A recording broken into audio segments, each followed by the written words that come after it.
Alright, y'all, welcome back to the channel. NBA free agency has officially opened, and we're finally getting the answers that we've been looking for when it comes to all the rumors and the speculations that have been going around, with a bunch of names like Paul George, with a bunch of names like Klay Thompson and other pieces. And I'm not gonna lie, day one's wrapped up. I'm filming this at 11:28 p.m.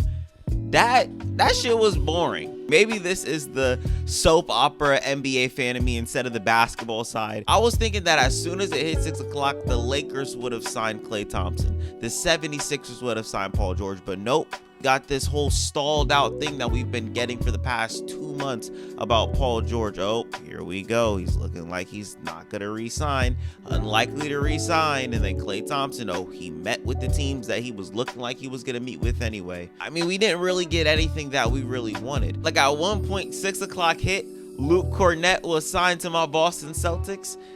And then everything went silent for like 15 minutes. But the best thing that we got, we're going to get straight into it. Kentavious Caldwell-Pope signed himself a 3-year deal with the Orlando Magic that stems to $66 million. Getting Kentavious Caldwell-Pope is a very huge deal for the Orlando Magic. Now, number one, their defensive backcourt is looking very, very good. And I'm seeing a pattern of what, these playoff teams are doing when it comes to getting a defensive backcourt. It's kind of looking like the championship team that I see. You know what I'm saying? This is a copycat league. But back to KCP and the Orlando Magic. I think that getting this point of attack defender that you need and having Jalen Suggs on top of that is very, very good. And especially the championship DNA that he's going to be able to bring to this team. Like, this is a guy that knows how to win a championship, whether we like it or not. So getting that playoff experience and getting that championship experience is something that the Magic need. They also need the defense. You know what I'm saying? You can't have enough perimeter defense in this league. And then on the offensive side, we all saw what they looked like against the Cleveland Cavaliers. Their offense was piss poor, especially in the half court. And I think Kentavious Caldwell-Pope provides that. He provides spacing that this team desperately needed. You know what I'm saying? This is a guy that shoots, I would assume, 39 to 40% on the season. So adding this to your team is something that is not going to go unnoticed when it comes down to the end of the regular season. So when we get to April and Orlando is in the playoffs again, I will not be surprised. And another very underrated signing that just came through about 30 minutes ago, Naji Marshall going to the Dallas Mavericks on the deal that is as team friendly as you can get. 3 years, $27 million for what you're about to get. Dallas fans, you should be excited, because what I saw from Naji Marshall this season, especially in the regular season, was just chef's kiss, especially the way that he was getting to the rim on offense. This is a guy that provides more than what Derrick Jones Jr. is going to provide, because it did come out that he is not going to be re-signing with the Dallas Mavericks, so you're not going to be having that defense that you need. But I think that Naji Marshall does serve that purpose. I don't really know who's the better defender between Naji Marshall and Derrick Jones Jr. I'm not here to debate that. I'm not here to decide that. But I do know what Naji Marshall provides on that end, and I think that he is a very solid defender for what, you're getting. I think this guy's going to fit very well next to Luka, because he is another guy that can shoot and make the corner three. He's been doing it all last season, so I don't expect nothing different going into next season as well. I think Naji Marshall, for as cheap as you got him on, is a very good pickup. If he plays the way that he was playing last year, I can see Dallas Mavericks doing the exact same thing that they did last year. Maybe not the NBA Finals, but I do believe that this pickup with Naji Marshall is going to work wonders with this Dallas Mavericks team. I don't want to spend too much time on what I'm about to talk about, but I got to talk about the Clippers for a second, because number one, you guys lose out on Paul George, but you'd rather give money to Kevin Porter Jr. and Josh Primo. I mean, Steve Ballmer, bro. You have all the money in the damn world, and you decide to spend this on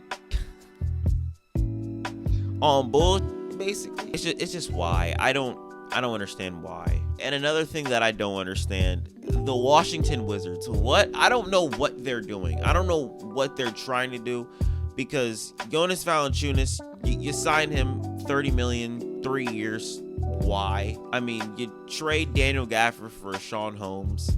and then you extend Rashawn Holmes. Why? I mean, you trade Denny Avdia. I think that was a good trade. I think you did get some good value back for him, considering the first-round picks that you got. You got Malcolm Brogdon, who you can move off of for probably more picks or a young player. That's a good trade, but the other trades just kind of contradict that. I don't know what the Washington Wizards are doing. Maybe it's the Jordan Poole aura that is moving these guys over to them. You know what I'm saying? Maybe Jordan Poole is telling the front office, hey, give me more spacing. I want you on this Valanciunas on this team just to open the floor up for me. Maybe that's what's happening. I don't know. And another thing that I just don't get that happened tonight is Mason Plumlee to the Suns. I mean, what difference is Mason Plumlee to Drew Eubanks? You know, I like Mason Plumlee. I think that he's a really good backup big in the NBA. Hopefully that's what his role is. But it's like, I don't know what that does for you. I mean, I kind of already knew that this was what the Suns' future was going to be a year ago when they made the Bradley Beal trade. Because of the new CBA rule, you're just getting more bodies on your team. I mean, cool. You got rid of Drew Eubanks. You bring in Mason Plumlee. You're not really losing anything, so congrats to you guys, I guess. But I want to talk about the Philadelphia 76ers real quick, because them getting Andre Drummond, very, very good.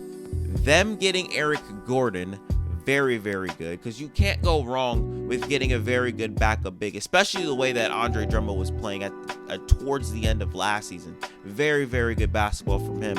And Eric Gordon, from what he was giving you on that Suns team last season, you're kind of expecting him to give you the same sort of production, not with the stats, but just come in, space the floor out, be, you know, a competent defender, and help us win a championship.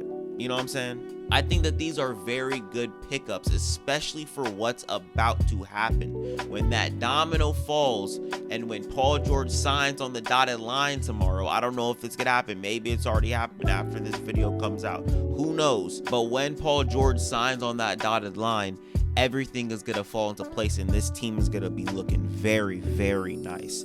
You know what I'm saying? It sucks that they're probably going to lose Kelly Oubre. I don't know what's going to happen with Kelly Oubre. Hopefully they re-sign him, because I think that with that starting five of Maxey, PG, Oubre, all the pieces of the puzzle are going to fall into place. But I say all this to say the number one thing that the Sixers need to bank on is Joel Embiid staying healthy. Because yes, you can bring in Paul George. Yes, you can bring in Eric Gordon. Yes, you could have Tyrese Maxey. Yes, you can have Andre Drummond off your bench. You could have Paul Reed if anything happens to Andre Drummond or Joel Embiid. Yes, you can have all this stuff.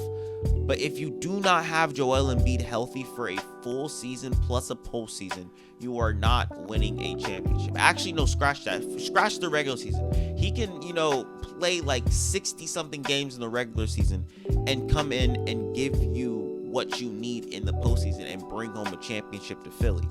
That is what is going to need to happen.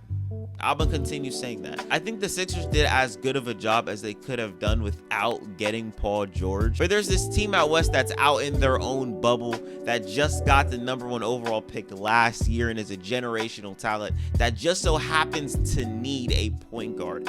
And the Golden State Warriors got rid of one, and one man's trash is another man's treasure. A 1-year, $11 million deal for Chris Paul. You know, I was in Cone's stream. If you guys don't know Cone, go ahead and subscribe to him. Very, very good YouTuber. I popped in his stream and I asked the question, is this Chris Paul's last season? And he had said, I don't believe that it is. But I personally think it is, because if you're looking to keep Chris Paul, if you're the Spurs, you would want to give him like a 2-year, $22 million deal. You know what I'm saying? But you gave him 1 year. It really does feel like, hey, we're going to give this a shot.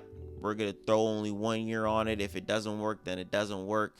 And Chris Paul, you can, you know, retire. That's what it feels like, if you ask me. But even with Chris Paul being as old as he is, he still provides what Wemby needs on the basketball court. And it's the exact reason why the Spurs made the deal that they made. I think that this, like, you got to think about it. Chris Paul and Pop with Wemby. Number one, Wemby is getting some of the best advice that you can possibly get on the basketball court. I think Chris Paul, being a very good vet, for Stephon Castle, I think that's a very good thing. I think Chris Paul's passing is going to rub off on this team tremendously, and it's something that this team has been needing, you know, the whole entire year. So, you know, it's not something that I expected was going to happen, but, you know, I am extremely intrigued to see what was going to happen. You know what I'm saying? I want to see what Chris Paul and Wemby's going to look like on the basketball court. Chris Paul was able to turn this man, DeAndre Jordan, into an all-NBA guy. Who knows what he's going to be able to do with Wemby in his second year. But that's all I got for day one. Hopefully I can come with you guys. Pause. Wait. Whoa. Let's reword that. Hopefully I can come back on this channel during day 2 of free agency and give you guys some better content, because I mean, I'm not trying to sit here and talk about KCP going to the Magic. That's the best thing that happened today. Not Paul George, not Klay Thompson, not anything else. You know what I'm saying? You know, we had some re-signings. James Harden, 70 mil, 2 years to the Clippers. That's a good thing that the Clippers did. I'm not trying to ramble on this video anymore. That's all I got for y'all today. Hopefully you guys enjoyed this video. Don't forget to like, comment, subscribe, and share with your friends. And I'm out.